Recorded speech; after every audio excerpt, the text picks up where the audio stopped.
안녕하세요. 인퓨즈 김현동 연구원입니다. 오늘은 8비트 MCU의 부트로더에 대해 알아보겠습니다. 오늘 설명드리고자 하는 내용은 다음과 같습니다. 먼저 부트로더의 기본적인 구조를 간단히 설명드리겠습니다. 그 다음 MPLAB XID에서 MCC를 사용해 부트로더 프로젝트를 구성하는 방법에 대해 알아보겠습니다. 이렇게 만들어진 프로젝트를 적용시켜 마이크로칩에서 제공하는 부트로더 호스트 어플리케이션을 통해 부트로더를 제어해 보겠습니다. 소개 내용들은 마이크로칩의 8비트 부트로더 제너레이터 가이드를 참고하였습니다. 먼저 부트로더의 기본적인 구조입니다. 부트로더는 호스트 어플리케이션, 디바이스 부트로더, 엔드 어플리케이션으로 구성됩니다. 호스트 어플리케이션은 부트로더에 명령을 내려 플래시 메모리에서 프로그램을 이레이즈하거나 새로운 헥스 파일을 라이트하는 것이 가능합니다. 디바이스 부트로더는 MCU의 전원 투입 시 기본적으로 실행되는 프로그램입니다. 실행 시에 엔드 어플리케이션이 유효한 상태인지를 확인하여 유효하다면 엔드 어플리케이션을 실행하고 유효하지 않다면 그대로 호스트 명령을 대기하게 되며 호스트 명령에 따라 동작하게 됩니다. 엔드 어플리케이션은 부트로더에 의해 실행되는 프로그램으로 부트로더의 동작을 위해 부트로더를 항상 인식하고 있어야 하며 부트로더 전환 이벤트 시에 부트로더에게 제어권을 반환할 수 있어야 합니다. 이제 MCC를 통해 부트로더 프로젝트를 생성해 보고자 합니다. 다음과 같은 환경과 디바이스를 사용하여 테스트해 보고자 하며 여기서 중요한 점으로 PIC16F와 PIC18F의 메모리 구조 차이로 인해 나중에 메모리 어드레스 계산이 달라지게 됩니다. 이 내용은 이후 다시 설명드리도록 하겠습니다. 프로젝트를 먼저 생성하기 전에 어떤 구조의 부트로더를 생성할 예정인지 설명드리겠습니다. 부트로더에서 엔드 어플리케이션의 유효 확인 방법을 결정하여야 합니다. 유효 확인 방법으로는 여러 가지가 존재하지만 이번에 적용시킬 방식은 리셋 벡터 체크 방식과 IO 핀 상태 체크 방식입니다. 위 두 가지 방식에 대해서도 이후 다시 자세히 설명드리도록 하겠습니다. 그 다음엔 부트로더와 호스트 어플리케이션 간의 통신 방식을 결정해야 합니다. 기본적으로 마이크로칩의 8비트 부트로더에서는 UART 통신을 통한 부트로더 제어를 지원하고 있어 이 방식을 적용시켜 보겠습니다. 먼저 디바이스 부트로더와 엔드 어플리케이션의 두 프로젝트를 미리 생성해 놓았습니다. 지금부터 MCC를 실행시켜 각각의 프로젝트를 설정해 보겠습니다. 먼저 디바이스 부트로더입니다. 첫 번째로 오실레이터를 설정해 보겠습니다. 부트로더의 안정적인 통신을 위해서는 오실레이터를 빠르게 설정하는 것을 추천드립니다. 여기서는 최고 속도인 32MHz를 설정하겠습니다. 다음으로 부트로더 제너레이터를 추가해 보겠습니다. 먼저 통신 타입은 앞서 말했듯이 UART를 사용합니다. 다음 유효 확인 방식으로 체크 리셋 벡터를 선택합니다. 여기서 리셋 벡터 확인에 대해 잠시 설명드리겠습니다. 장치가 리셋되면 가장 먼저 실행할 명령을 찾기 위해 메모리 안을 이동하는데 그 위치가 바로 리셋 벡터입니다. 여기서는 엔드 어플리케이션의 리셋 벡터를 지정하여 만약 유효한 엔드 어플리케이션이라면 리셋 벡터에 메모리 기본값이 아닌 의미 있는 값이 저장되어 있을 것이므로 이를 통해 엔드 어플리케이션이 유효한지 확인합니다. 엔드 어플리케이션의 리셋 벡터는 보통 부트로더 영역 크기를 참고하여 지정합니다. 미리 테스트해 본 결과 부트로더 프로그램의 크기가 0x457 정도로 확인되어 여기서는 넉넉하게 0x500 번지를 리셋 벡터로 설정하였습니다. 리셋 벡터를 설정하면 자동으로 엔드 어플리케이션의 인터럽트 벡터도 설정됩니다. 다음은 IO 핀 인디케이터입니다. 이 핀을 설정하게 되면 현재 부트로더로서 동작 중이면 하이 출력, 아닐 경우 로우 출력을 하게 됩니다. 이 핀을 통해 부트로더 상태를 확인이 가능합니다. 다음은 IO 핀 엔트리입니다. 엔드 어플리케이션의 유효 확인 방법 중 하나로 입력 핀을 설정하여 프로그램 초기에 이 핀의 상태를 확인하여 부트로더로서 대기할지 엔드 어플리케이션으로 전환할지 결정합니다. 이 프로그램에서는 입력 핀의 상태가 로우라면 부트로더, 하이라면 엔드 어플리케이션으로 동작합니다.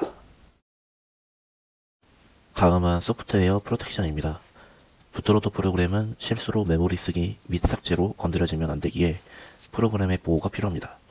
보호 방식에는 하드웨어와 소프트웨어 방식이 있는데 여기서는 소프트웨어 방식을 통해 메모리 쓰기 및 삭제의 대상 주소를 확인하여 부트로더 영역과 충돌되는지 확인하고 명령을 거부할 수 있게 됩니다. 나머지 설정들은 읽기 쓰기에 관한 옵션 설정들입니다. 기본적으로는 플래시 메모리의 쓰기가 가능하고 추가 설정들로 플래시 메모리의 읽기와 EEP롬의 메모리 읽기 및 쓰기 설정이 가능해집니다. 이제 통신 방식으로 설정한 UART의 추가 설정을 해보겠습니다. 여기서는 기본 설정을 그대로 유지하도록 하겠습니다. 부트로드는 메모리의 접근이 필수이기에 메모리 설정도 반드시 추가해 주어야 합니다. 이제 마지막으로 핀 설정을 진행해 보겠습니다. UART의 RX핀과 TX핀은 그대로 사용하기로 하고 추가로 설정해야 하는 부트로더 인디케이터 핀과 엔트리 핀을 설정해 보았습니다. 회로에 따라 엔트리 핀은 위크 풀업을 설정을 하였고 여기서 반드시 아날로그 설정을 해제해야 합니다. 이제 모든 설정이 마무리되었으므로 코드를 생성하도록 하겠습니다. 이제 다음으로 엔드 어플리케이션의 MCC 설정을 진행해 보겠습니다.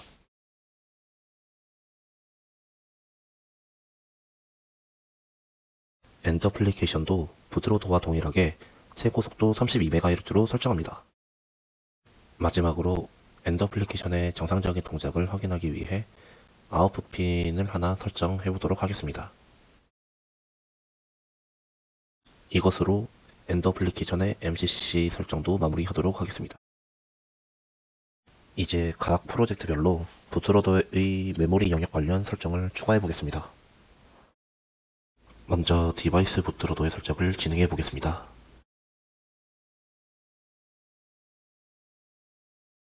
다음과 같이 롬 레인지를 지정하여 부트로더 영역을 설정합니다. 그 다음 두 가지의 컨피그레이션을 설정합니다. 컨피그레이션 비트를 가지고 있는 설정과 가지고 있지 않는 설정으로 구성합니다. 다음과 같이 두 개의 설정을 구성하는 이유는 이후 엔드 어플리케이션과 결합 시 엔드 어플리케이션의 컨피그레이션 비트 설정과 충돌하지 않도록 하기 위해서입니다. 부트로더의 컨피그레이션 비트를 따를지 엔드 어플리케이션의 컨피그레이션 비트를 따를지 다음과 같이 설정을 할 수 있습니다. 방금 설정했던 매크로가 디파인 되어 있는지에 따라 컨피그레이션 설정을 유효화하거나 무효화할 수가 있습니다.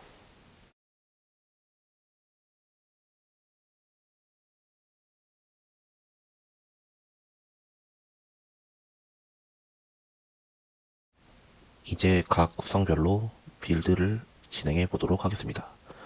먼저 컨피그레이션 비트를 보유한 상태로 구성해 보았습니다. 먼저 정상적으로 롬 레인지가 설정이 되었고 컨피그레이션 비트도 제대로 구성이 되었습니다. 다음은 컨피그레이션 비트가 포함되지 않은 설정을 다시 빌드해 보도록 하겠습니다. 이번에도 롬 레인지가 제대로 설정이 되었고 이번에는 컨피그레이션 비트가 포함되지 않았습니다. 다음은 엔드 어플리케이션의 프로젝트 설정을 진행해 보겠습니다. 총 3가지의 구성을 준비할 예정인데 첫 번째는 스탠드얼론입니다. 이 구성은 부트로더와 함께 사용할 수 없는 일반적인 상태입니다. 다음으로 오프셋입니다. 오프셋 구성은 부트로더를 통해 적용시킬 엔드 어플리케이션의 기본형 구성입니다. 다음 코드 오프셋, 즉 리셋 벡터를 이곳에서 설정해줍니다. 마지막으로 컴바인드 구성입니다. 이 구성은 이전 오프셋 구성에 더해 부트로더 프로그램을 결합시키는 구성입니다. 다음과 같이 디바이스 부트로더 프로젝트를 선택하여 추가해줍니다. 여기서는 디바이스 부트로더의 컨피그레이션을 구성하지 않도록 설정하겠습니다. 모든 구성을 설정하였고 각 구성별로 빌드를 진행해 보도록 하겠습니다.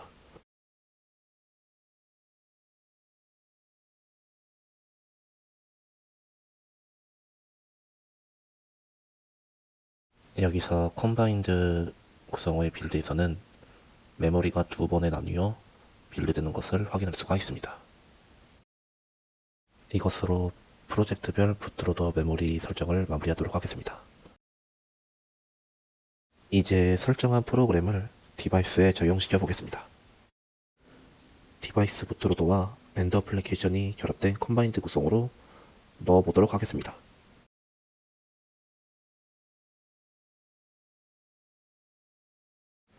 현재 엔트리 핀이 로우로 구성되어 있어 부트로더로서 대기하고 있고 인디케이터 핀이 하이를 내보내는 상태입니다.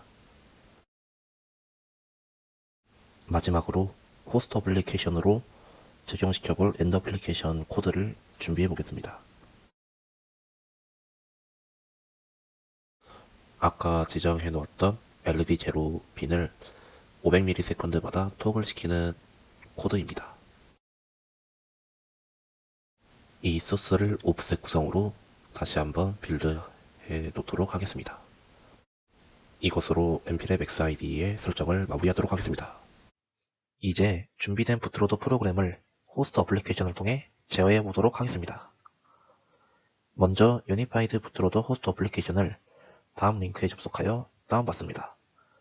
이 프로그램의 요구사항으로 자바 런타임 환경 1.8 버전이 PC에 설치되어 있어야 합니다.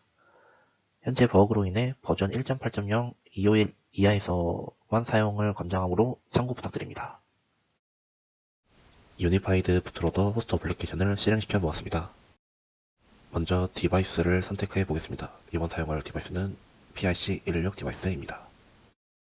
다음으로 UART 통신을 위해 시리얼 설정을 진행하겠습니다.